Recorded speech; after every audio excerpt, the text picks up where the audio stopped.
नाकिस का ये कायदा चूंकि नाकिस वावी पर भी अप्लाई होता है और नाकिस याई पर भी अप्लाई होता है और बड़ा ही मुख्तसर सा है, तो इसको मैंने नाकिस वावी और नाकिस याई को इसी एक प्रेजेंटेशन में कंबाइन कर दिया है और किताबों में ये एक ही कायदे के तौर पर मज़कूर है।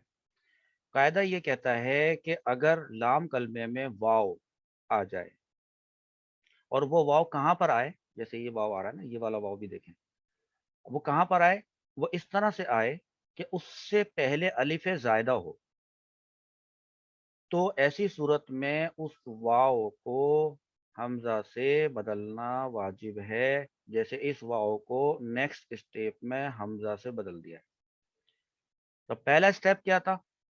पहला स्टेप ये कहता है कि लाम कलमे में वाव अगर अलिफ ज़ायदा के बाद वाक़े हो, तो ये केस है।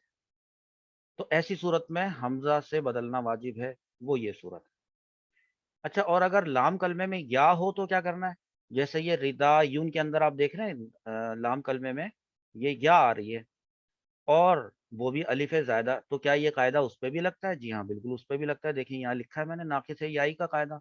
लाम कलमे में या अगर अलिफ ज़ायदा के बाद वाक़ हो, तो उसे हमज़ा से बदलना वाजिब है। जैसे रिदा यून से रिदा उन, ये बस यून था ना, यून, इस यून को कर दिया उन, तो यून से हो गया उन।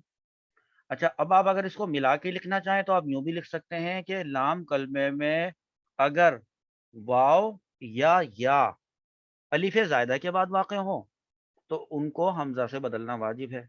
या आप इन दोनों को इस तरह से अलहदा करके लिख लें। तो ये काफ़ी जगह अभी आपके काम आने वाला है जब हम कुरान पाक पे सीगों की सरफ़ी तहकीक करेंगे।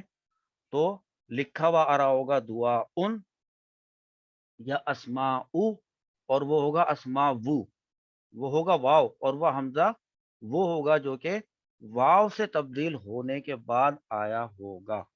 उम्मीद है ये कायदा समझ में आया होगा। इसको नोट कर लें। चलते हैं अब हम अपने अगले कायदे की तरफ।